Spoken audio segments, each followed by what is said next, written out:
మా తాడిపత్రి చంద్రశేఖర్ సారు ప్రజల చేత ఎన్నుకోబడ్డ నాయకుడు.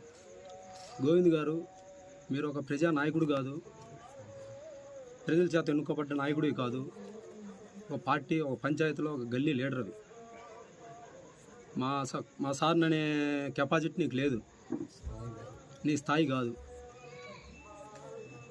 మా సార్ని నువ్వు ఎక్కడ పెడితే అక్కడ కొడతారు, చేస్తా అంటున్నావు.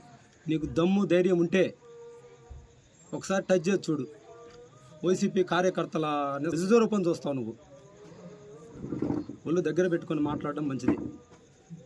నీకు పదవి వచ్చింది, నలుగురికి మంచి చేసుకొని మంచి పేరు తెచ్చుకో.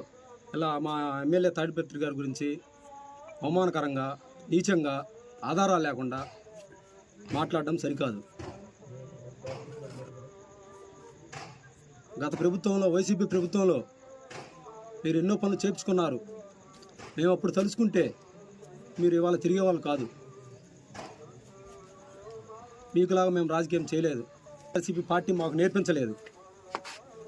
మీకులాగా దిగజారి మాట్లాడడం, వ్యక్తిగతంగా మాట్లాడడం, నీచంగా మాట్లాడడం.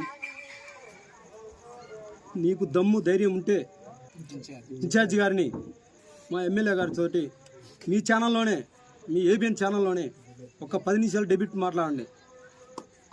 మీ నాయకుడు గొప్పతనం ఏందో, మా నాయకుడు గొప్పతనం ఏందో తెలుస్తుంది. నిన్నగాక మొన్నగాక ఈ మధ్య వచ్చిన నాయకులు మీరు. నీకేదో అదృష్టం శాత్తు మండల కన్వీనర్ ఛాన్స్ వచ్చింది కాబట్టి వచ్చింది. దాన్ని సద్వినియోగం చేసుకొని మీ కార్యకర్తలకి మంచి చేసుకొని ఇది చేసుకోండి. ఇలా అవమానకరంగా, నీచంగా మాట్లాడడం అనేది సరికాదు. ఈసారి మాట్లాడితే మా చంద్రశేఖర్ సార్ గురించి ఈసారి మీరు కానీ మాట్లాడితే మండల నాయకులు కాదు, ఊళ్ళో సామాన్య కార్యకర్తలు కూడా మాట్లాడాల్సి వస్తుంది. అంత దాకా తెచ్చుకోమాకండి. టీడీపీ మండల కన్వీనర్ గారు, మీరు మొన్న 3 రోజుల క్రితం మాట్లాడారు. ఎమ్మెల్యే గారు నియోజకవర్గంలో ఏదైనా మండలానికి వెళ్తే ఈ బాల్ కొడతారని. 3.5 సంవత్సరాలు దాటి, ఇప్పుడు 3.5 సంవత్సరాలు మీరు ఈ బాల్ కొట్టుకొని చూసుకోండి.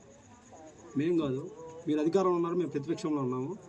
మీరు ఈ పగల పెట్టించుకోకుండా మీరు చూసుకోండి, మేము కాదు. మాట్లాడిన మాటలకి ఎమ్మెల్యే చంద్రశేఖర్ సార్ గారికి ఖచ్చితంగా క్షమాపణ చెప్పాలి.